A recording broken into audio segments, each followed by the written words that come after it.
Hello बच्चों, let's read out the question first. The work of 146 kilojoule is performed in order to compress 1 kilomole of gas adiabatically, and in this process the temperature of the gas increased by 7 degree Celsius.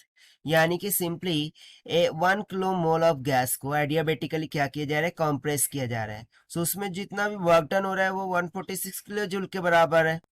और इस दौरान जो temperature increase कर रहा है gas का वो 7 degree Celsius से इंक्रीज कर रहा है.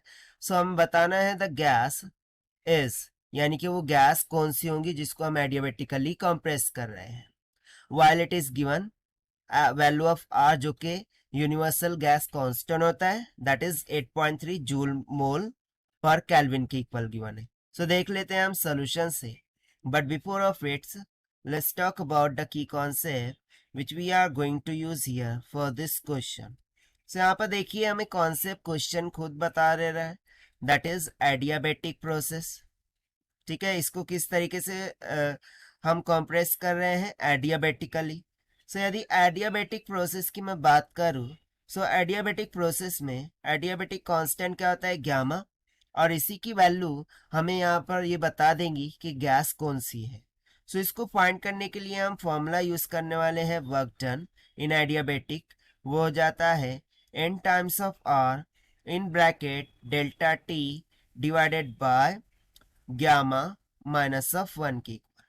ठीक है, तो चलिए फाइनली स्टार्ट कर देते हैं हम यहाँ से सोल्यूशन से. तो सबसे पहले तो मुझे गिवन क्या क्या है उसको नोट डाउन कर लेते हैं. सो देखिए मुझे वर्क डन गिवन है 146 किलो जूल के बराबर, जिसको हमें जूल में कन्वर्ट करना होगा. सो हो जाएगा 146 इंटू 10⁻³ जूल के इक्वल.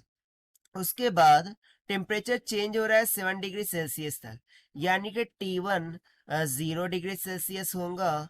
सो T2 कितना हो गया है, 7 डिग्री सेल्सियस के बराबर. सो यहाँ से हम डेल्टा T कैलकुलेट कर लेते हैं, that is T2 minus T1 comes out 7 minus 0. ठीक है, सो ये कितना आ जाएगा, सिंपली 7 के इक्वल आ जाएगा. ठीक है, delta T change in temperature comes out to be 7 degree Celsius. तो हम यहाँ पर 7 डिग्री सेल्सियस बोलते हैं. ना नेक्स्ट थिंग, और हमें क्या गिवन है, सो 1 किलो मोल. सो ये किसकी वैल्यू होती है, एन की. वो हमें गिवन है 1 kilo. So 1 kilo means 1 into 10⁻³ जिसको हम लिख सकते हैं 1000 मोल के equal. Next value of R हमें गिवन है 8.3. ठीक है, जूल मोल पर केल्विन के बराबर. तो चलिए हम यहाँ पर वैल्यूज को सब्स्टिट्यूट कर देते हैं. सो वैल्यूज क्या हो जाएंगी, सो सबसे पहले तो हम फॉर्मूला लगा देंगे. तो चलिए यहाँ से हम क्या करते हैं, फॉर्मूला लगा देते हैं. सो मुझे गामा की वैल्यू फाइंड करनी है, इसीलिए मैं gamma minus 1 is equal to लिख दूंगा N R into delta T divided by W. So that will be equals to N कितना गिवन है हमें 1000 multiply by value of R is 8.3, delta T आया है 7 डिवाइडेड बाय वर्क डन कितना given था 146 into 10⁻³. सो देखिए 10⁻³ से ये 1000 क्या हो गया, कैंसिल हो गया. सो जब आप इस सिंप्लीफाई करेंगे सो इसकी वैल्यू कुछ निकल के आ जाएंगी. Gamma minus 1 will be equals to 0.4 के इक्वल.